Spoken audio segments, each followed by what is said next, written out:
It's almost Thanksgiving, so of course it's a good time to talk about being thankful. One of the things I think is important to keep asking ourselves is what are the kinds of things that we will look back on in the future and be thankful for? Stay tuned and I'll explain exactly what I mean. Running a service business can be hard. It is not unusual for business owners in industries like contracting, home repair, auto repair, business-to-business services like janitorial, IT and accounting, and many others to feel overwhelmed by all the priorities facing them at any given time.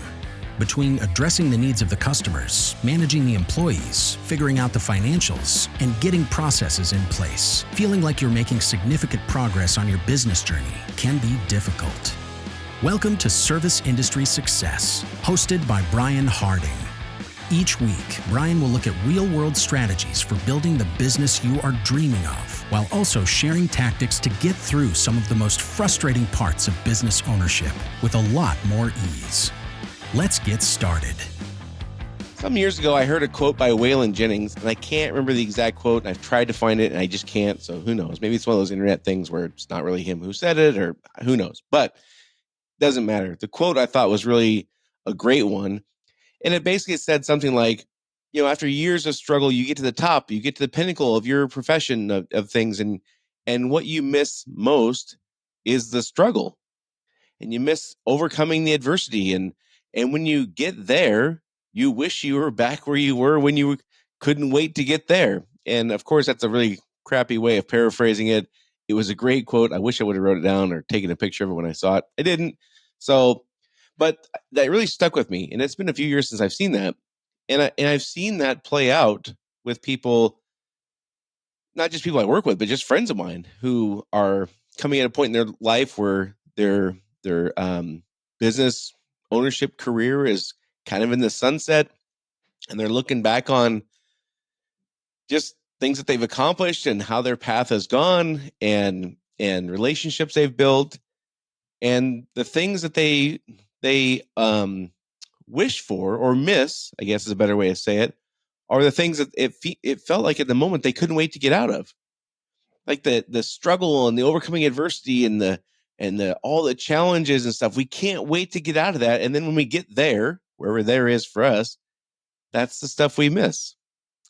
I'll tell you, for me, myself, when I look back on, when I sold my shares of my company and I spent, it unfolded over a couple of months. The person I sold to had to do his due diligence, and, it was a process. There's partners, we had to work through things, and employees, and it was a multi-month process for me. And when it was almost time, like the close date was coming, which for me was New Year's Day a few years ago. And, so I had the holidays going on, and I had some time just to kind of reflect. And the things that, as I was looking back, that I appreciated and was thankful for were not the things that we had spent many hours planning when we first started out. So when we first started our company, we spent, I couldn't even tell you how many days and hours and weekends and, nights until 2 or 3 in the morning planning out exactly what our company was going to look like, and how we were going to be different, and all the things that we were going to do that were going to revolutionize the industry, and help take care of customers in a way that other companies frankly weren't. And we had great aspirations, and we spent a lot of time talking about revenue and KPIs and growth and headcount and all that stuff. The truth is, when I look back on things after, or when I was coming upon the time where the deal would close, those are not the things I look back on and was really thankful for. I was thankful for the relationships that I developed. That we never talked about the kinds of relationships we would develop when we were planning building our company. That wasn't part of what we really set out to do. But in the end, that's one of the things that was the most impactful. The ways that we literally changed people's lives, and I don't mean that in an arrogant way, and I hope it doesn't come across that way. But there's people who now have opportunities that they may not have gotten somewhere else, because we the way we ran our company was special, honestly. And there's a person who we hired as a temp who now owns a piece of the company. Like that, those kinds of things just don't happen everywhere. That's the kind of stuff I look back on and was thankful for and appreciative of. And I have found when we really think through and identify the things that we're going to look back on and be the proudest of and the most satisfied with and the most grateful for, we learn that some of the things that we're worried about and focused on day to day or month to month are a little bit out of alignment. And that's what I want to talk about today. Some of the most beneficial questions I get into with my clients are, when you look back on this, let's say the year after you step away from your business in whatever fashion you decide is best for you. So I don't mean you have to retire. I don't mean you have to sell, but there's going to be a point in time where you want to kind of step away. For some folks, that means they work part-time. For some folks, that means they're an absentee owner. They hire somebody to run the company and they kind of retire, but they still own the company and they still get paid every month and whatever. Some folks, of course, flat out want to retire or sell or whatever. It's different for everyone.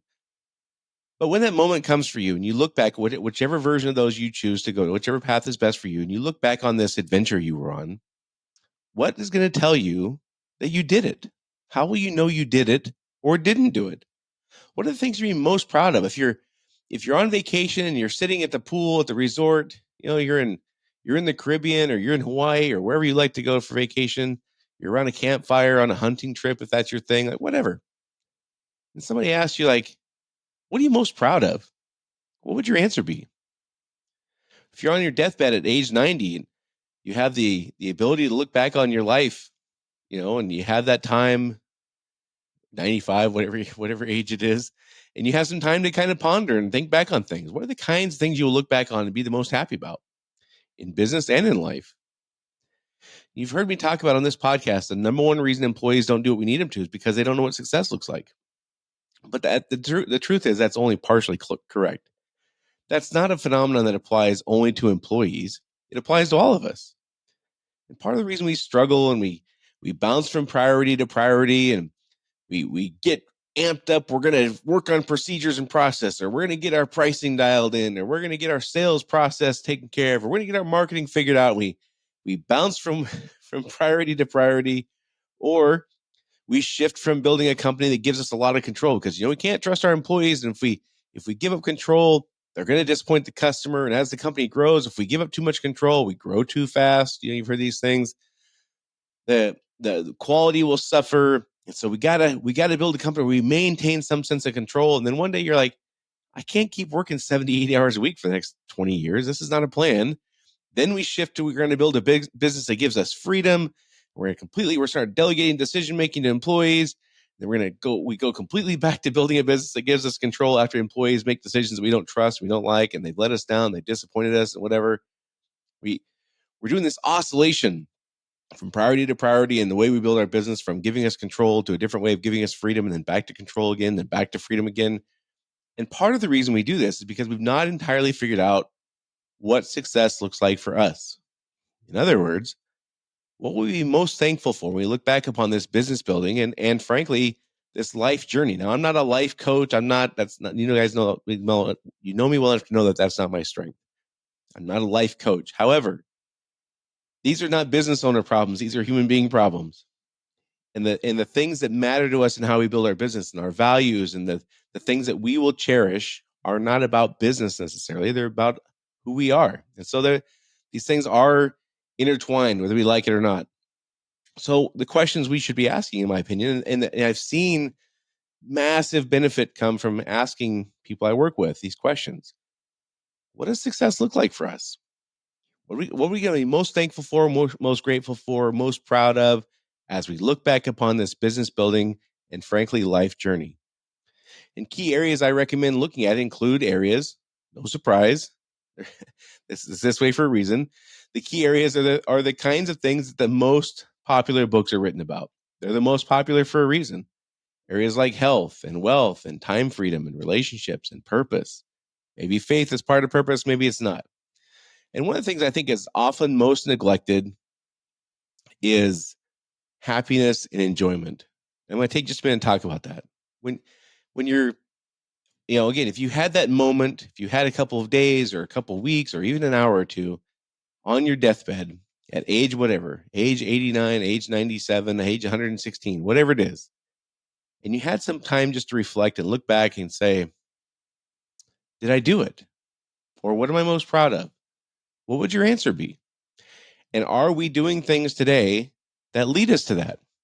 And one of the things that I find that is, again, we get so wrapped up in the moment, we get so wrapped up in the details, And we get this feeling we're on a hamster wheel. We're not making progress because we don't really even know what we're aiming for on these things that are not KPI driven. They're not revenue driven. They're not headcount driven. They're not scaling driven. But in my experience and other people I'm talking about or have dealt with and just friends with, yes, those things matter. There's no question. You can't build a business you're proud of if it loses money every month. Like that, I get that. But these are not the things that these are not the things that we just like ooh and ah over. I don't know how else to explain it. The head count, the money, the growth, like the metrics matter. I fully support that. I'm a numbers guy. Metrics matter 100%. But those aren't the things that warm your heart when you're on your deathbed, I don't think. And I think it's important for us to really stay true to identify and stay true to the things that will warm our heart later on. The things that we will look back on and say, man, I'm really thankful that happened. Man, I'm really thankful we built our business that way. Man, I'm really thankful we had those values. We stuck to those values when we were challenged and we were tested and when it would have been easier to do something different. I think those are the things that really are going to matter to us later on. And again, for just speaking from my own experience, yes, the growth was awesome. Yes, the numbers were fantastic. Yes, the people, the head count and how many invoices we did a year and percentage of this and like all those things were, yes, of course they were great. But that's not what I was most cherishing in that moment. That was a sentimental moment. Let's not overlook that part. It's not a, it's not a time to reflect on math. I get that. But I think there's tremendous benefit in asking questions like, what are the kinds of things that would need to happen relating to, I'll just use an example, happiness, that I would look back on and be most thankful for? What are the kinds of things that would need to happen to relating to time freedom for me to look back on and be the most thankful for, or to let me know that I did it? What are the kinds of things relating to my health that I would look back on and say, I'm really thankful that I did it? What are the kinds of things I would see to tell me that I did it or did not do it? And having some clarity on that makes the stuff right now a lot easier. Again, these are just some of the categories that we hear about a lot: health, wealth, time freedom, relationships, purpose. Sometimes that includes faith.